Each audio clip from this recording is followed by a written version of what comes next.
السلام علیکم عزیز طلباء و طالبات۔ جماعت 12ویں کے معاشیات کے دوسرے سبق کے تیسرے ویڈیو میں آپ تمام کا استقبال ہے۔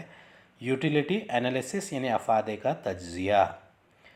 افادہ یعنی فائدہ پہنچانے والا، استعمال کرنے والا، انالیسس یعنی تجزیہ۔ تو افادے کا تجزیہ کے بارے میں ہم معلومات حاصل کریں گے۔ امید ہے آپ کو ہمارا ویڈیو پسند آتا ہوگا۔ اسے لائک کیجئے، شیئر کیجئے، ہمارے چینل کو سبسکرائب کیجئے، اس ویڈیو کو آخر تک دیکھیے۔ چلیے شروعات کرتے ہیں۔ حاشیۂ افادے کا قانون۔ حاشیۂ افادے کا قانون کیا ہے؟ اب یہ جو ٹیبل ہے حاشیۂ افادے کے قانون کو یہ بیان کرتا ہے۔ پہلے سے دیکھیں گے، سمجھیں گے، اور پھر اس کے بعد میں ہم اس کے آگے معلومات حاصل کریں گے۔ یہ ایم یو یعنی مارجنل یوٹیلیٹی کرو ہے۔ مارجنل یوٹیلیٹی کرو کیا بیان کرتا ہے؟ یہ اشیاء کی جو الگ الگ اکائیاں ہیں، یونٹس آف کموڈیٹیز ہے، اس کو ظاہر کرنے کے لیے اس کا استعمال کیا گیا ہے۔ چلیے پہلے اسے سمجھیں گے اور اس کے بعد اس کی تفتیش کریں گے۔ In the above diagram, units of commodity X are measured on X axis and marginal utility is measured on Y axis. Various points of MU are plotted on the graph as per the given schedule.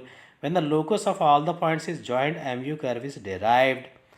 MU curve slopes downwards from left to right, which shows that MU goes on diminishing with every successive increase in the consumption of a commodity. When MU becomes 0, MU curve intercepts the x-axis further consumption of a commodity. اب جو یہاں حاشیائی افادے کا خاص ہے، یعنی units of commodity X are measured on X axis, اسے کہاں گنا جاتا ہے؟ ہم اوپر کے گراف میں کس سے گن رہے ہیں؟ اشیاء کی اکائیاں ایکس محور پر ہے اور حاشیۂ افادے کی پیمائش وائی محور پر ہے۔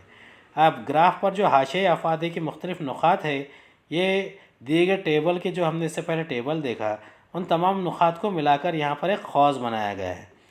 اب یہ حاشیۂ افادے کا قوس جو ہے وہ کیا بیان کر رہا ہے؟ یہ قوس جو ہے بائیں سے دائیں نیچے یعنی نیچے کی جانب ڈھلوان بناتا ہے، جو اشیاء کے صرف میں درست اضافے کے ساتھ گھٹتے ہوئے حاشیۂ افادے کو ظاہر کرتا ہے۔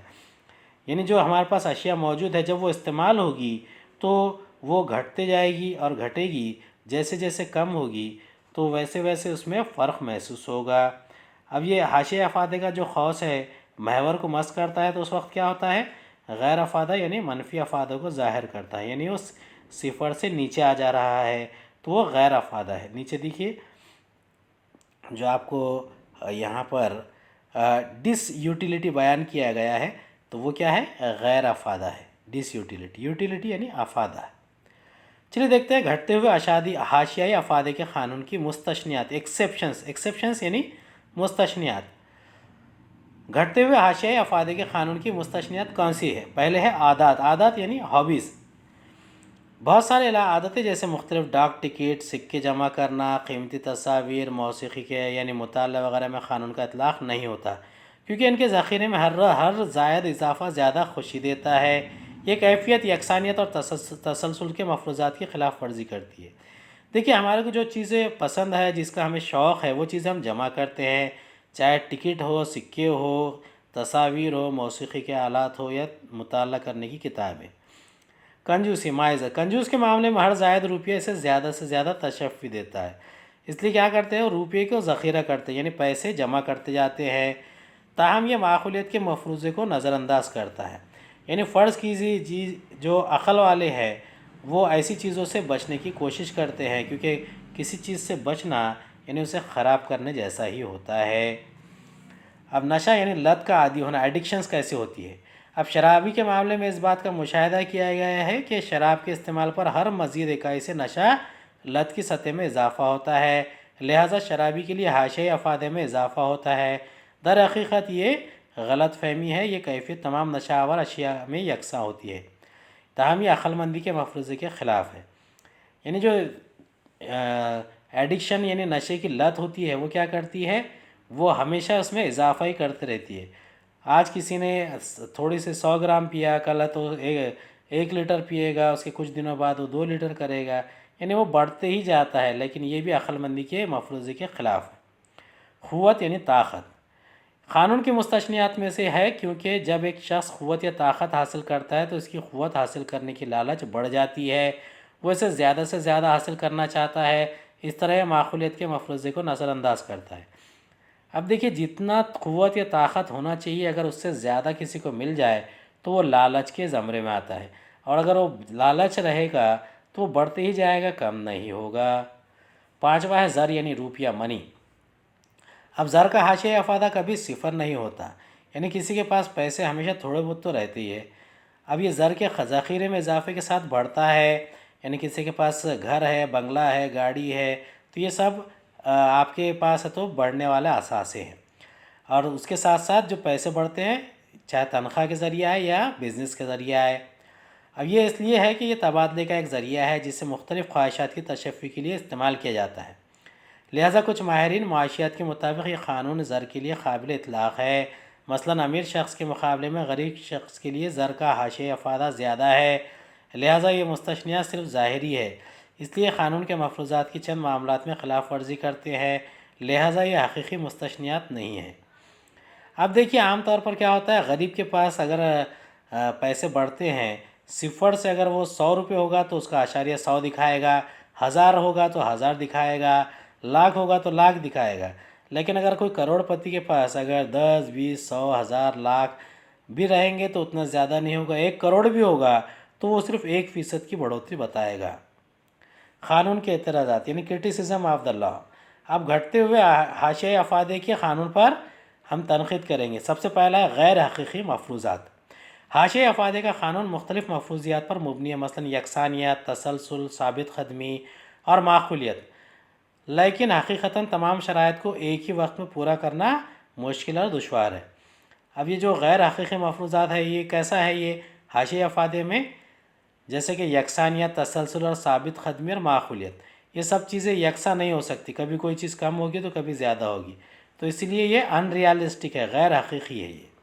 دوسرا ہے بنیادی پیمائش یعنی کارڈینل میجرمنٹ۔ یہ قانون فرض کرتا ہے کہ افادے کی بنیادی طور پر پیمائش کی جا سکتی ہے، اس لیے اس کے ٹیبل کے ذریعے اضافہ، موازنہ اور پیشکش کی جا سکتی ہے۔ در حقیقت افادے کی بنیادی پیمائش ممکن نہیں ہے کیونکہ افادہ نفسیاتی تصور ہے، یعنی افادہ جو ہے یوٹیلیٹی ہے، یعنی کسی چیز کو ہم استعمال کر رہے ہیں تو وہ کیا ہے؟ ایک نفسیاتی تصور ہے، چاہے آپ ہوا کا استعمال کریں، غذا کا استعمال کریں، کسی بھی چیز کا استعمال کریں، تو یہ کیا ہے؟ ایک نفسیاتی تصور ہے۔ یہ اس کا اضافہ اور موازنہ یہ پیش کر سکتے ہیں لیکن یہ پوری طریقے سے حقیقت پر مبنی نہیں ہوتا۔ ناقابل تقسیم اشیاء یعنی انویزیبل گڈس۔ اب ناقابل تقسیم اشیاء کون کون سی ہو سکتی ہے؟ اب بہت بڑی اور ناقابل تقسیم اشیاء پر اس قانون کا اطلاق نہیں ہوتا، مثلا فریج، کار، ٹی وی وغیرہ، کیونکہ عام طور پر یہ ایک وقت میں ایک ہی عدد خریدی جا سکتی ہے، یعنی ایسا نہیں ہے کہ ہر ایک کے لیے الگ فریج لے لیا، ہر ایک کے لیے الگ کار ہے، ہر ایک کے لیے الگ ٹی وی ہے، ہو سکتا ہے بعض معاملات میں یہ ہمیشہ یکساں نہیں ہوتا۔ چوتھا ہے زر کا مستقل حاشیہ افادہ، constant marginal utility of money. قانون یہ فرض کرتا ہے کہ زر کی ہر اکائی کا حاشیہ افادہ مستقل رہے گا، تاہم تنقیدی بحث کی گئی ہے کہ زر کا حاشیہ افادہ مختلف لوگوں کے لیے مختلف ہوتا ہے، یہ زر کے ذریعے اور قیمتوں میں تبدیلی وغیرہ سے متاثر ہوتا ہے۔ یعنی زر کا مستقل حاشیہ افادہ کیا ہے؟ یہ ہر اکائی کا حاشیہ افادہ مستقل رہے گا ایسا ضروری نہیں ہے، لیکن فرض تو ایسا ہی کیا گیا ہے۔ فرض کرنے کے بعد میں بھی ہم اس کو سمجھ سکتے ہیں کہ زر کا حاشیہ افادہ مختلف لوگوں کے لیے مختلف ہے، امیر کے لیے الگ، غریب کے لیے الگ، کارگزار کے لیے الگ، تاجر کے لیے الگ، کامگار کے لیے الگ۔ اب یہ زر کے ذخیرے اور قیمتوں میں تبدیلی وغیرہ سے متاثر ہوتا ہے۔ پانچواں نقطہ ہے ایک خواہش یعنی سنگل وانٹ۔ اب سنگل وانٹ کیا ہے؟ یہ قانون ایک وقت میں صرف ایک ہی خواہش کی تشفی کی حد متعین کرتا ہے، جبکہ لوگ ایک وقت میں بہت ساری خواہشات کی تشفی سے لطف اندوز ہوتے ہیں، یعنی ایک وقت میں آپ لوگ ایک ہی قسم کی کام کر سکتے ہیں، لیکن یہاں بیان کیا کیا جا رہا ہے کہ بہت ساری خواہشات ایک ساتھ پوری ہو جائے، ایسا تو ممکن نہیں ہے۔ قانون کی اہمیت، سگنیفیکنس آف دا لا۔ اب تنقید کی بوچھار کے باوجود گھٹتے ہوئے حاشیہ افادے کا قانون عالمی استعمال کی وجہ سے معاشیات میں انتہائی شہرت یافتہ اور اہم قانون ہے۔ اب دیکھیے اس میں اگر آپ ڈیپ میں جائیں گے تو اسے آپ بہت باریک بینی سے جائزہ لیں گے تو اس کے اوپر آپ تنقید کرتے کرتے اس کے استعمال کے لیے مجبور بھی ہو جائیں گے۔ کیوں؟ کیونکہ یہ کچھ اہم چیزیں یہاں پر گوشہ گزار بھی کرتا ہے۔ سب سے پہلا ہے صارف کے لیے قابل استعمال، یعنی یوزفلنس ٹو دا کنزیومرز۔ یہ قانون صارف کو مطلع کرتا ہے، خبر دیتا ہے کہ کس طرح محدود وسائل سے زیادہ تشفی حاصل کی جا سکتی ہے، ضروری ہے اور صرف کو وسیع کیا جائے، یعنی جو محدود اشیاء ہے چاہے تھوڑی ہی کیوں نہ ہو، ان کو کیسے استعمال کیا جا سکتا ہے، اسے یہ بیان کرتا ہے۔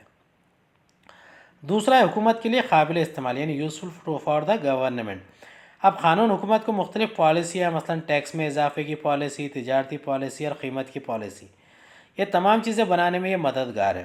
یعنی ہر قسم کے شعبے کے ہر قسم کے افراد کے لیے یہ کتنا فائدہ مند ہے، سود مند ہے، یہ اس میں یہاں پر بیان کیا جاتا ہے، اور اسی لیے اسے ہم قابل استعمال بھی سمجھتے ہیں اور یہ مددگار بھی۔ تیسرا ہے قدر کی متناقضہ مخالف بیانات، یعنی بیسس آف پیراڈکس آف ویلیوز۔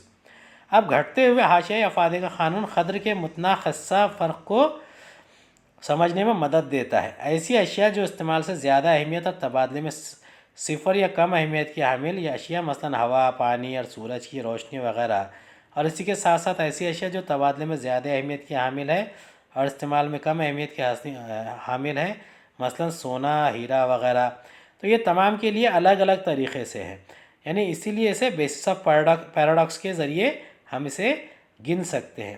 سونا تو ہمیشہ لے نہیں جا سکتے، ہیرے اٹھا کر پھر نہیں سکتے، لیکن ہوا، پانی اور غذا کی ہمیشہ ضرورت ہوتی ہے۔ چوتھا ہے مانگ کے قانون کی بنیاد، basis of law of demand. اب مانگ کا قانون کیا ہے؟ گھٹتے ہوئے حاشیۂ افادے کے قانون کی بنیاد پر ہے یہ۔ مانگ کے قانون کے مطابق، مانگ یعنی ڈیمانڈ، اب مانگ کے قانون کے مطابق قیمت کے کم ہونے پر اشیاء کی مانگ بڑھتی ہے اور قیمت کے بڑھنے پر مانگ کم ہو جاتی ہے۔ یعنی اگر سامان مارکیٹ میں زیادہ ہوگا تو خریداروں کے پاس چوائس رہتی ہے، اور اگر مارکیٹ میں اگر سامان کم ہے تو خریدار کے پاس چوائس نہیں ہے تو قیمت بڑھ جاتی ہے۔ جب صارف اشیاء کی زیادہ سے زیادہ مقدار خریدتا ہے تو اس کا حاشیۂ افادہ بتدریج کم ہوتا جاتا ہے، لہٰذا وہ اشیاء کی اضافہ مقدار کو صرف کم قیمت پر خریدنا چاہے گا، یعنی زیادہ سے زیادہ مقدار وہ خرید کر اسے اسٹوریج بھی کر سکتا ہے اور کم سے کم اسے قیمت پر خریدتا ہے۔ حاشیۂ افادہ اور قیمت کے درمیان کا تعلق، relation ship between marginal utility of price. اب گھٹتا ہوا حاشیۂ افادے کا قانون کس طرح مانگ کے قانون کی بنیاد بنتا ہے، اسے سمجھنے کے لیے اب ہم حاشیۂ افادے اور قیمت کے درمیان تعلق پر بحث کریں گے۔ یعنی کہ یہاں پر گھٹتے ہوئے حاشیۂ افادے کا قانون کی انتہائی صحیح ٹھیک عملی مثال کیسی ہے؟ آپسی تعلق کو سمجھنے کے لیے ضروری ہے کہ حاشیۂ افادے کو روپے میں تبدیل کرے تاکہ اس کا بازاری قیمت سے موازنہ کیا جا سکتا ہے۔ فرض کرتے ہیں کہ حاشیۂ افادے کی ایک اکائی 10 ہے، یعنی ایک اکائی سمجھ لیجئے 10 روپے میں سمجھیے کہ آپ نے ایک ایپل خریدا ہے، سیب خریدا ہے۔ شے کی ایک اکائی کی بازار قیمت 50 ہے، یعنی حاشیۂ افادے کی اکائی 1 ہے اور شے کی اکائی کی بازار قیمت کیا ہے؟ 50 ہے۔ اب یہاں اکائیوں کی تعداد دیکھیں گے، آپ جتنی اکائیاں خریدیں گے، اب ایکس شے کا کیا ہے؟ حاشیۂ افادہ 10 ہے، ایک جگہ 10 ہے، ایک جگہ 8 ہے، ایک جگہ 7 ہے، ایک جگہ 5 ہے، ایک جگہ 3 ہے، ایک جگہ 1 ہے۔ اب زر کی شکل میں حاشیۂ افادہ، یعنی ایک ایپل اگر آپ 10 کے حساب سے خریدیں گے 10 تو 100 ہو جائے گا، 8 کے حساب سے خریدیں گے 10 تو 80 ہو جائے گا، 7 کے حساب سے خریدیں گے 10 تو 70 ہو جائے گا، 5 کی قیمت سے خریدیں گے 10 تو 50 ہو جائے گا۔ اب وہی چیز اگر آپ بازار کی قیمت پہ بیچنے کے لیے جا رہے ہیں تب ایکس شے کی قیمت اکائی کیا ہے؟ 50 ہے، یعنی اس کی مارجنل ویلیو اور اس کی جو قیمت کا موازنہ کریں گے تو 50 اور 100 کے مطابق ہو جائے گی، یا پھر 50 اور 80، 50 اور 70۔ اگر آپ یکساں مقدار میں بیچنے کی کوشش کریں گے تو اس طریقے سے ہوگی، یا پھر بڑھتی ہوئی مقدار، تو اسے آپ طے کر سکتے ہیں کس طریقے سے آپ استعمال کریں گے۔ اب یہ جو ٹیبل دیا ہوا ہے وہ کیا بیان کرتا ہے؟ حاشیۂ افادہ اور قیمت کے درمیان تعلق کی وضاحت کرتا ہے۔ ٹیبل ظاہر کرتا ہے کہ صارف صرف کے لیے ایکس اشیاء کی اکائیاں ایک کے بعد ایک خریدنا شروع کرتا ہے۔ اشیاء کی مزید اکائی کے استعمال پر حاشیۂ افادہ گھٹ جاتا ہے۔ جب حاشیۂ افادے کو روپے میں تبدیل کرے تو ہر ایک کا بازار قیمت ساتھ آسانی سے موازنہ کر سکتے ہیں، جو ٹیبل کے 5ویں خانے میں دیا گیا ہے۔ یعنی جب ہم نے دیکھا تھا پہلے میں 50 کو 100 سے کیا، اور جب بیچ میں آیا تو 50 کو 50 سے، نیچے آیا تو 50 کو 30 سے، اور اس کے نیچے آیا تو 50 کو 10 سے ہم نے تقابل کیا ہے۔